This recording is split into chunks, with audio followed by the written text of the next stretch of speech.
All right, everyone, we are fortunate to be joined by friend of the show, Dr. Trita Parsi of the Quincy Institute for Responsible Statecraft. Great to see you, sir. Good to see you, sir. Good to be with you guys.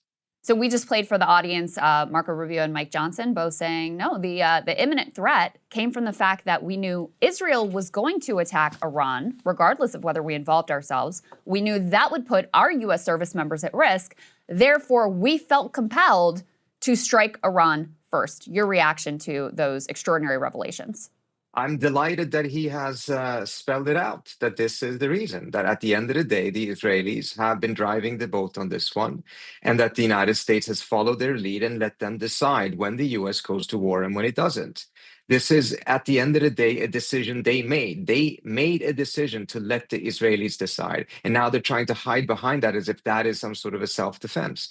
At this point, there's no speculation valid any longer as to whether Israel is the driving force behind this or not. It is coming out of the mouth of Rubio, and it's coming out of the mouth of the Speaker of the House as well. It is now clear. This is what they decided. This is not, by any definition, America first. This is Israel first.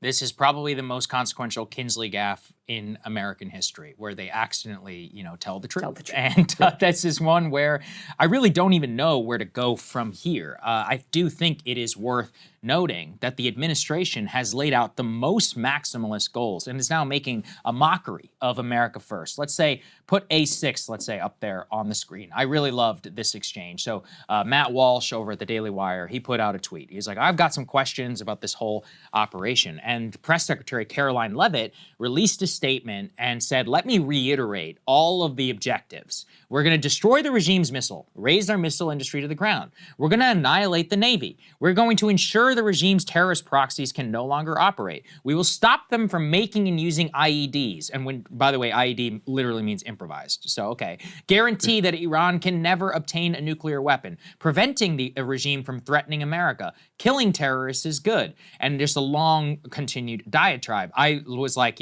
whenever she was meant to address concerns about regime change, this is a regime change manifesto. I don't see any way that there could be a realistic off-ramp without effective surrender from the Trump administration. Curious for your view. So here's what I think has happened. I think, first of all, you're right, but here's, I think, how we got here. The administration was led by the Israelis to believe that this was going to be a very simple operation. They thought that by Sunday evening, this would have been wrapped up, that the regime would have imploded as a result of the assassination of the supreme leader. That obviously did not work. Twice, reportedly perhaps even 3 times, Trump reached out and tried to see if he could get a ceasefire from the Iranians. The Iranians rejected it. And I can go into as to why the Iranians rejected it. So now they're stuck in a situation in which they understand that the Iranian game plan is to prolong this and expand this war and play to what their relative strength is, which is they can withstand this, whereas Trump probably cannot, not militarily, but politically. He cannot withstand this for a couple of weeks. So now the Trump administration is trying to essentially convince the Iranians that no, the United States is more than ready to withstand this for a long time. He suddenly said 4 weeks. And that now, as a result of the Iranians refusing a ceasefire, he is going even more maximalist. So he is throwing good money after bad money after his first completely unrealistic expectation was not met. And this is the very definition of losing control. We're not even 2 or 3 days into the war, and it's already clear they have lost control. Look at how they are grasping for straws, not just to find what objectives they should have, but also how to justify them. And in that effort, they have gone as far as to say that Iran is at war with civilization, to actually admitting that all of this was done because Israel decided it was time to go.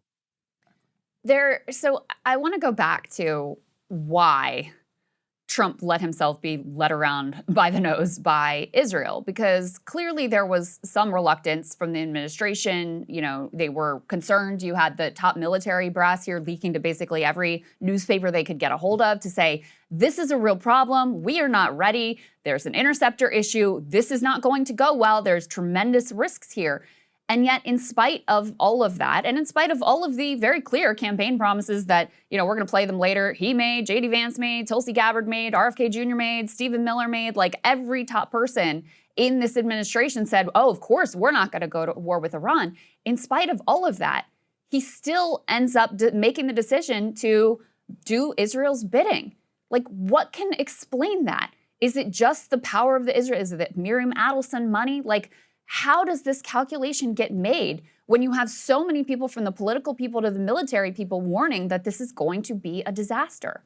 It's really difficult to explain, and I absolutely cannot claim to have an answer. I think a part of the answer, though, is he has been lulled into this belief that everything he has done has been an absolutely amazing success, and everything he did was in contradiction to the conventional wisdom and their advice. They told him that he can't move the embassy. He did. Nothing happened. They told him that he couldn't recognize the Golan Heights. He did. Nothing happened. They told him you can't kill Soleimani. He did. In his view, nothing happened.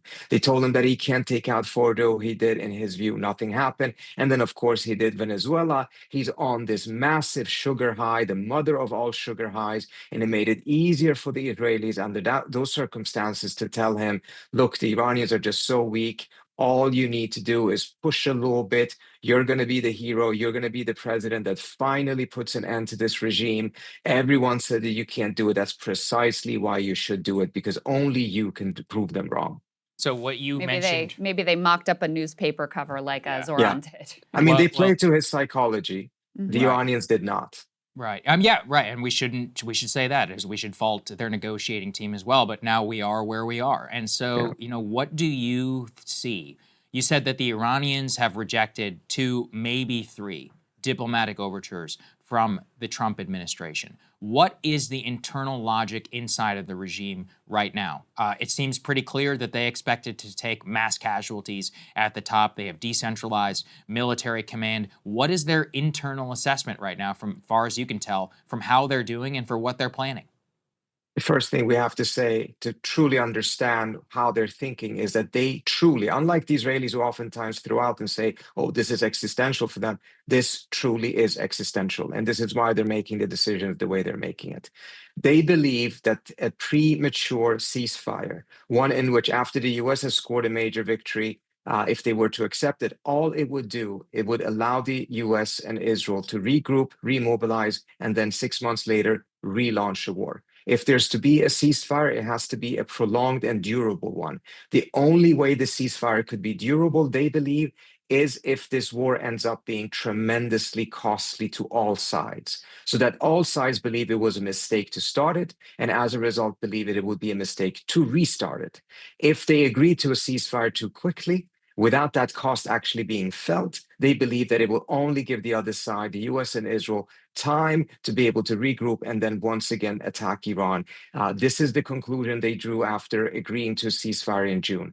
Many of them believe that it was premature. Many of them believe that the Israelis were in a very, very bad situation because they had run out of interceptors, and it was a mistake for the Iranians to agree to that ceasefire, and they're paying for that mistake now. I mean, that was another incredible moment from Rubio, is he also talked about that interceptor He admitted it. Yeah, he talked about, they've got these drones and they're very inexpensive, and meanwhile we're shooting all these interceptors. They can make the drones much more quickly than we can make the interceptors. It's like, okay, then why are we doing this if that's math that and you're once aware you're of? in this situation and you recognize that logic, which they should have recognized before, it actually pushes them to go all out as well. And that is what I think we're going to see in the next couple of days. Trump is going to throw everything he has. Tell me more about what you mean by that. And just to, as a little preamble here, we can put A9 up on the screen. We now know at least 6 Americans have been killed in action. At least 18 have been seriously wounded. You have U.S. embassies that are being attacked in a number of countries, both by Iran and also by local people. We know now we have confirmation that U.S. Marines were shooting at civilian rioters at the U.S. embassy in Karachi in Pakistan. We can put A11 up on the screen. So already the Strait of Hormuz was sort of de facto closed because the insurers pulled the plug on shipping traffic and said, basically, we're not going to insure you, or we're going to jack up the price extraordinarily.